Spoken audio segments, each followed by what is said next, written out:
All right, so let's get into the lesson of the week. I'm really excited about this one because I recently have decided to start taking on the job, so to speak, or the opportunity. That's a better way to say it, of training coaches, and I'm getting back into that space, and I'm really excited about it. But when I think about the training of coaches and I look at coaching models, one of the most foundational models, if not the most foundational, is what's called the GROW model. So this is what I'm going to walk you through today. And in order for you to be best prepared for this, all I want you to do is spell the word grow, but do it vertically. Okay. GROW. Now, for those of you that are interested in coaching yourself, coaching others, this works in a business. It also works in a family. This is just an amazing, amazing model. Now, there are many different takes on it, right? Like what I'm about to share with you is just my perspective of the GROW model. It's not the perspective. And for any of you that are interested in this, I would encourage you to go out and just start searching on it, doing some research on it, because there's so many great perspectives on the GROW model. But the G stands for goal. Okay, so just spell that out, goal. And let's just say that we're talking in the context of a business, right? So what is your goal? And that might be 10 listings in a month. Let's just hang on to that one, okay? Taking 10 listings in 1 month. So that's a very easy question. Another one that you can kind of follow up with that if necessary is, what is the significance of your goal? What is the significance of your goal? Because if a goal does not have significance, it is really challenging for yourself or others to map their behavior to it. See, that's the thing about being a coach or a coaching leader. Your goal is to simply get your client or yourself to map their behavior to the goal. Do you get that? So we're just trying to map behavior. So 10 listings is the month, and in a month is our goal that we're going to use as the example. Then we go to R. R stands for reality. And the question that it asks is, well, where are we? Where are we? So if I were driving from here, and let's just say that I decided to road trip it, and I'm driving to Tony Baroni's house, right? And I call him up and I say, hey, Tony, I think I'm close, but I'm not quite sure where I'm at. And he's trying to get me to his house. If he doesn't know where I am, it's really hard to give me any directions on how to get there. So when we're asking that reality question, all we want to know is, well, where are you? So today is May 15th, right? So if we were on goal, we would have at least 5 listings signed at this point. And the thing that I've come to know about goals, you guys, is you're only in one of 3 spots with them. When we're checking on the reality of it, you're only in 1, behind, 2, you're on, or 3, you're ahead. So you're behind, on, or ahead. So what I'm looking for here, if we are behind, is clarity on the gap. Clarity on the gap. So if we're at 3, we have clarity on the gap, which is 2. Right? And then we can start to chunk that down into a behaviors, activities. What is it that you're not doing that if you were, you would be on goal? See, Tony DeCello taught me the power of the not question. And I'll say it again really slowly. What is it that you're not doing that if you were, you would be on goal? That is a super, super powerful question. Now, every now and then, if you're coaching somebody and it's a pattern that they're coming back each and every month and they're not hitting that goal, then it's time to have a little bit of a throat punchy conversation, just a little throat punchy conversation. And here was the pattern of conversation that Tony taught me in the GROW model. And he would say, okay, this is the 2nd month in a row that you have been behind or have not hit this goal. I have a question for you. Are you ready for this question? And they say, yes, great. Why don't you want to hit your goal? Now, what are they going to say? Oh, no. I want to hit my goal. I do want to hit my goal. No, you don't. No, you don't. Now, how do I know that you don't want to hit your goal? because this is the second or third month in a row that you haven't hit it. So your actions speak so loudly, I can't hear your words. So right there is another great way to kind of confront them without necessarily making it all about them, like what they're lacking, what they're deficient in. But you can't really allow people to bring their lies and bullshit into this space because they've already sold themselves on their story.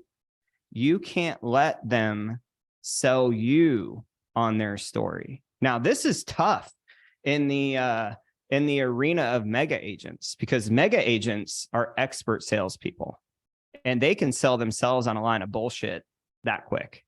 And they can sell you on a line of bullshit that quick. So you have to really pay attention and look at the patterns. Now, here's the thing about patterns, you guys, and I know I'm throwing a lot at you, but this will all fit together. It takes 3 of anything to start a pattern. So if I say to you, 2, 4, 6, you know the next number is 8. So what we're looking for is this a pattern of behavior where you are consistently behind on your goals. So are we noticing that we're 2 to 3 months that you're not hitting it, or 2 to 3 weeks in a row that you're not doing the activities? So then we move to the O. Now with O, it kind of depends on where we are in the reality. If they're behind, which is where most people typically are, the question is, what's the obstacle? What's getting in your way? What's preventing you? Now, again, typically what's going to happen is they're going to point to things outside of themselves. And they may or may not be correct, but we want to listen very closely to this. Here's the thing that terrifies me as a coach is we have a goal, we know where we are, and we can't properly identify what the real obstacle is. If we can't figure out the real problem, that terrifies me. Most of the time, it's a lack of significance. The goal is just not important enough to you. And see, it drives me a little wild when you have the opportunity to interview a top producer, and no matter what field that they're in, and if you're asking them how they do what they do before you ask them why, you are out of order. If you're asking them how, like, oh, how did you do that?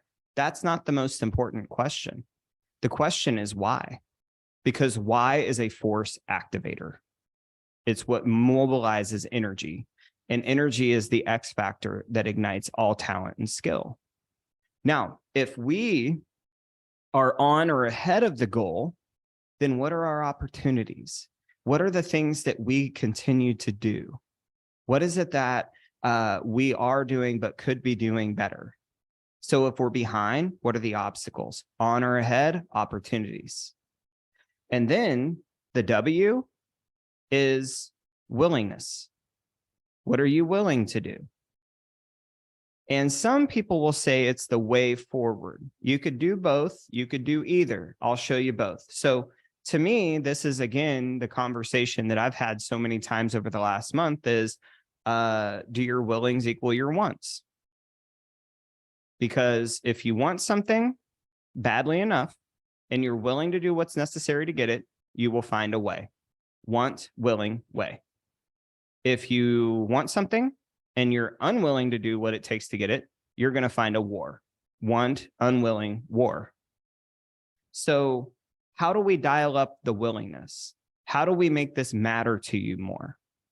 And the question that I like to ask on this, you guys, because I think it's important to elicit the hunger strategies, the hunger games of people, is found in this question. Now, I've asked you this question before, but it's really helpful in the willingness section. And I'm going to ask it to you now, and I'll say it very slowly.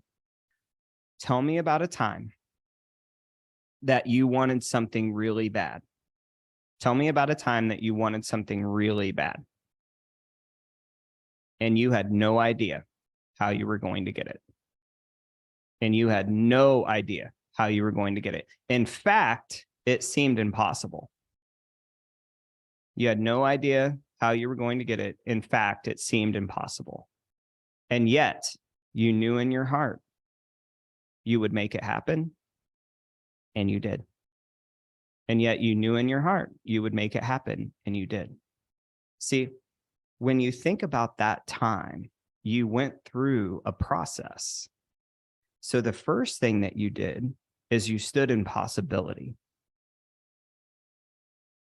All of your actions are governed by what you deem as possible for you. Possibility is governing your actions.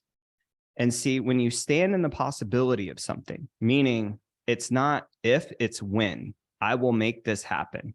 I will pull it out of my head and make it real. I will print that vision into reality. Well, then your actions are governed by that possibility. And then your results come from your actions. Do you see that?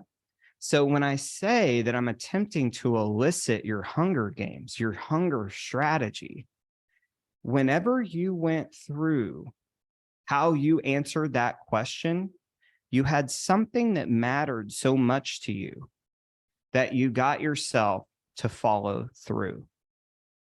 And I'll never forget, and I shared this with all of you the last time I talked about this question. There was a woman who was a member of a team, first year in real estate. She came out, sold like 32, 36 houses. She wasn't even from that city. She crushed it. The second year, it was like mid-year. She was going to be lucky to sell like 20.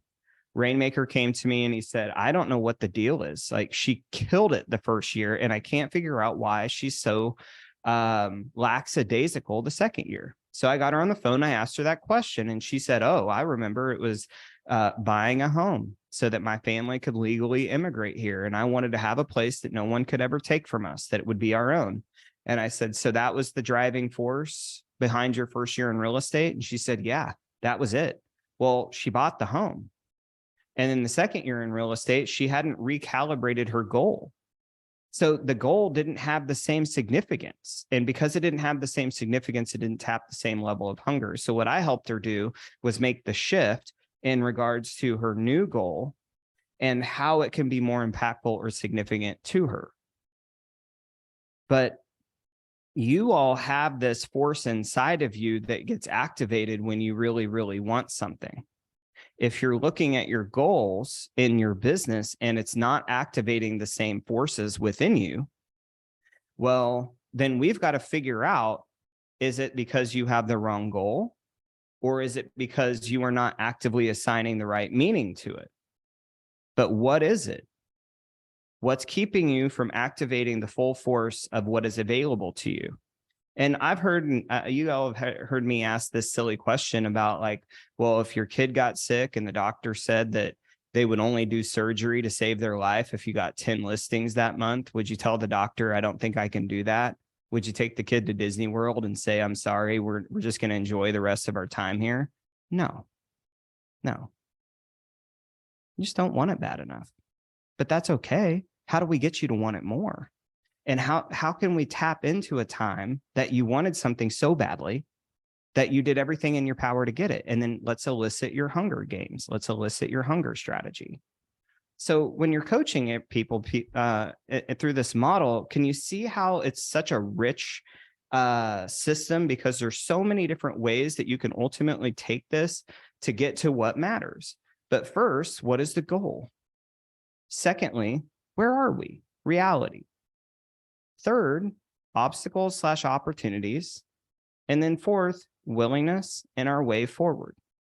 But if you just nailed that model, right, and didn't come off of it, I promise you, you would be better than 80% of the coaches out there. It is a foundational model, and you can weave it into your conversation.